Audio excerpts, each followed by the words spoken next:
Hello students, कैसे हैं आप सब। उम्मीद है ठीक ही होंगे। आज हम लोग पढ़ने चल रहे हैं charging by induction. There are three methods of charging a body: charging by friction, charging by conduction and charging by induction. किसी बॉडी को चार्ज करने के तीन मेथड्स होते हैं: charging by friction, charging by conduction और चार्जिंग बाय इंडक्शन। आज हम लोग पढ़ने चल रहे हैं charging by induction. Charging by friction और चार्जिंग बाय कंडक्शन अर्थात घर्षण द्वारा आवेशन और चालन द्वारा आवेशन का वीडियो का लिंक हम डिस्क्रिप्शन बॉक्स में नीचे डाल देंगे। आज हम लोग देखा जाए चार्जिंग बाय इंडक्शन, प्रेरण द्वारा आवेशन क्या होता है।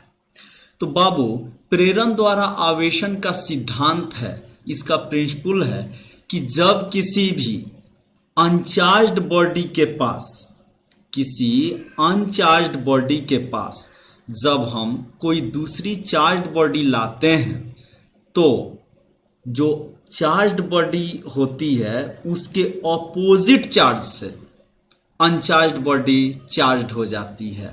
इसी फेनोमेनन को, इसी घटना को हम लोग क्या कहते हैं? चार्जिंग बाय इंडक्शन, प्रेरण द्वारा आवेशन। अर्थात the phenomenon of charging a body, charging a conductor by placing it in the neighbourhood of A charged body is called electrostatic induction. किसी चालक के निकट आवेशित वस्तु को लाकर उसे आवेशित करने की घटना को हम लोग क्या कहते हैं? प्रेरण द्वारा आवेशन कहते हैं। आइए जरा विचार करें एक अनचार्ज्ड कंडक्टर पर। जैसा कि स्क्रीन पर दिखाई पड़ रहा होगा, यहाँ एक अनचार्ज्ड बॉडी है, एक अनचार्ज्ड कंडक्टर है जो कि इंसुलेटिंग स्टैंड पर, कुचालक स्तंभ पर रखी हुई है। जाहिर सा बात है ये अनचार्ज्ड है, इसका मतलब हो गया जितने इसमें इलेक्ट्रॉन्स होंगे उतने ही प्रोटॉन्स होंगे। नंबर ऑफ इलेक्ट्रॉन्स और नंबर ऑफ प्रोटॉन्स बराबर होंगे। तो जैसे ही हम इसके करीब में कोई चार्ज्ड बॉडी, मान लीजिए कि निगेटिवली चार्ज्ड बॉडी लाते हैं, इसका हैंडल भी इंसुलेटिंग होता है। इसको इंसुलेटिंग हैंडल के साथ पकड़ करके हम लोग ले आते हैं। कुचालक का यह भी बना होता है। और मान लीजिए ये निगेटिवली चार्ज्ड है, तो जब निगेटिवली चार्ज को लाएंगे तो ये क्या करेगी? पॉजिटिव चार्ज को अट्रैक्ट करेगी अपनी ओर। तो ये क्या कर ली? पॉजिटिव चार्ज को अट्रैक्ट कर ली। और निगेटिव चार्ज को ये क्या कर देगी बाबू? रिपेल कर देगी। निगेटिव चार्ज को ये क्या करेगी? रिपेल। क्योंकि प्लस प्लस को रिपेल करता है, माइनस माइनस को रिपेल करता है, प्लस माइनस को अट्रैक्ट करता है और माइनस प्लस को अट्रैक्ट करता है। अब ये इंड्यूस्ड कर दिया इसने, ये जो पहले से चार्ज्ड बॉडी को आपने लाया, इसने क्या किया? इसे इंड्यूस्ड कर दिया, यानी कि पॉजिटिव चार्ज को अट्रैक्ट कर लिया और निगेटिव चार्ज को रिपेल कर दिया। अब हम लोग क्या करते हैं? अभी भी यह बॉडी चार्ज नहीं है। हम लोगों ने क्या किया? अभी से एक कंडक्टर की सहायता से हमने इसे अर्थ से जोड़ दिया। तो अर्थ से जब जोड़ेंगे बाबू तो क्या होगा? निगेटिव चार्जेस जो हैं वे दूर भागेंगी। अब भागकर कहाँ चली जाएंगी? अर्थ की ओर, क्योंकि इन्हें रास्ता मिल गया। ये तो कंडक्टिंग वायर है, कंडक्टिंग वायर से होकर के ये सारे के सारे चार्ज जो हैं अर्थ की ओर चले गए। अब इस पर जो है इंडक्शन के फलस्वरूप केवल पॉजिटिव चार्ज बचे हुए होंगे। यहाँ इधर इस साइड में केवल पॉजिटिव चार्ज बच गए होंगे। सारे निगेटिव चार्ज तो रिपल्सन के कारण किधर चले गए? अर्थ की ओर। अब हम लोग क्या करते हैं? यदि वायर को ही कट कर दें बाबू, जब वायर को कट कर देंगे तो जाने को तो ये चला गया, अब जैसे ही गया हमने क्या किया, वायर को ही कट कर दिया। यहाँ से जो वायर आया हुआ था नीचे की ओर, इसको हमने कट कर दिया। अब सारे निगेटिव चार्ज जो थे वो सब तो अर्थ की ओर चले गए थे, अर्थ में चले गए थे यहाँ।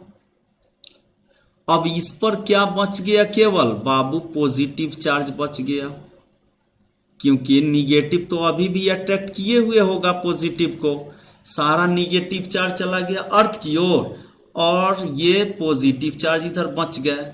अब यदि इस कंडक्टर को, जो पहले से चार्ज कंडक्टर था, उससे अगर हटा लिया जाए तो ये पूरे के पूरे जो पॉजिटिव चार्ज हैं वे क्या हो जाएंगे, रीडिस्ट्रीब्यूट हो जाएंगे और पूरे सरफेस पर फैल जाएंगे, पूरे बॉडी के सरफेस पर फैल जाएंगे। और इस तरह से ये बॉडी क्या हो गई, अब चार्ज हो गई। यानी कि ध्यान देने वाली बात है, हमने निगेटिवली चार्ज बॉडी को लाया था तो ये पॉजिटिवली चार्ज बॉडी बन गई। अगर हम पॉजिटिवली चार्ज बॉडी को लाते तो ये निगेटिवली चार्ज हो जाती। कैसे, तो अगर निगेटिव लाते हैं तो ये पॉजिटिव को अट्रैक्ट करती है और निगेटिव को रिपेल करेगी। निगेटिव सारे के सारे अगर अर्थ से कनेक्ट कर दिया जाए तो सारे निगेटिव चार्ज कहाँ चले जाएंगे, अर्थ की ओर। अब अगर सारे चार्ज जब अर्थ की ओर चले गए और वायर को ही कट कर दिया गया, अब तो एयर में चार्ज का फ्लो होगा नहीं, तो जाहिर सा बात है सारे निगेटिव चार्ज कंडक्टर से बाहर चले गए, जो कंडक्शन इलेक्ट्रॉन थे मूव कर गए। अब जो है केवल और केवल पॉजिटिव चार्ज बचा हुआ है बॉडी पर। अब बॉडी पर पॉजिटिव चार्ज बचा हुआ है, इसको देखते हुए हमने जो पहले से चार्ज बॉडी लाए थे हम लोग, उसको अब हटा लेते हैं। हटाने से अब ये रिपल्सन के फलस्वरूप, ये पॉजिटिव चार्ज के बीच में रिपल्सन के फलस्वरूप ये पूरे बॉडी के सरफेस पर फैल जाते हैं और इस तरह से जो पहले से अनचार्ज बॉडी थी वह पॉजिटिवली चार्ज हो गई। कब हुई, जब हमने निगेटिवली चार्ज बॉडी को लाया। अगर हम पॉजिटिवली चार्ज बॉडी को लाते तो वह पॉजिटिव चार्ज को रिपेल करती, सारे पॉजिटिव चार्ज कहाँ चले जाते, अर्थ की ओर, और निगेटिव चार्ज बच जाता। और सेम यही प्रोसेस अगर दोहराई जाती तो वह बॉडी निगेटिवली चार्ज हो जाती। इसका मतलब अगर हम पॉजिटिव चार्ज लाते हैं तो अनचार्ज बॉडी निगेटिवली चार्ज हो जाती है, अगर हम निगेटिव चार्ज लाते हैं तो यह पॉजिटिवली चार्ज हो जाती है। जबकि फ्रिक्शन में क्या होता था, दोनों ही अनचार्ज इंसुलेटर थे, यहाँ पे दोनों ही कंडक्टर्स हैं।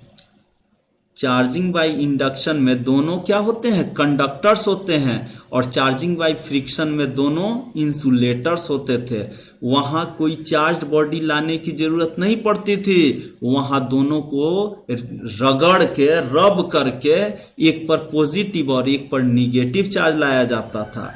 जबकि कंडक्शन में पॉजिटिवली चार्ज बॉडी को कांटेक्ट में लाया जाता है कंडक्टर के, तो वह पॉजिटिवली चार्ज हो जाती है। अगर निगेटिव चार्ज को कांटेक्ट में लाएंगे तो अनचार्ज बॉडी निगेटिवली चार्ज हो जाती है। जबकि इंडक्शन में क्या होता है, हम लोग कांटेक्ट में नहीं रखते, नहीं कांटेक्ट में रखते हैं और नहीं रगड़ते हैं, यहाँ सिर्फ नज़दीक लाकर छोड़ देते हैं। नज़दीक जब लाएंगे तो यह क्या कर देती है, चार्ज को इंड्यूस्ड कर देती है। और किस तरह के चार्ज को इंड्यूस करती है, तो हमेशा ऑपोजिट चार्ज को, यानी कि प्लस लाएंगे माइनस होगा, माइनस लाएंगे प्लस होगा। उम्मीद है समझ में आया होगा। क्लियर? Thank you.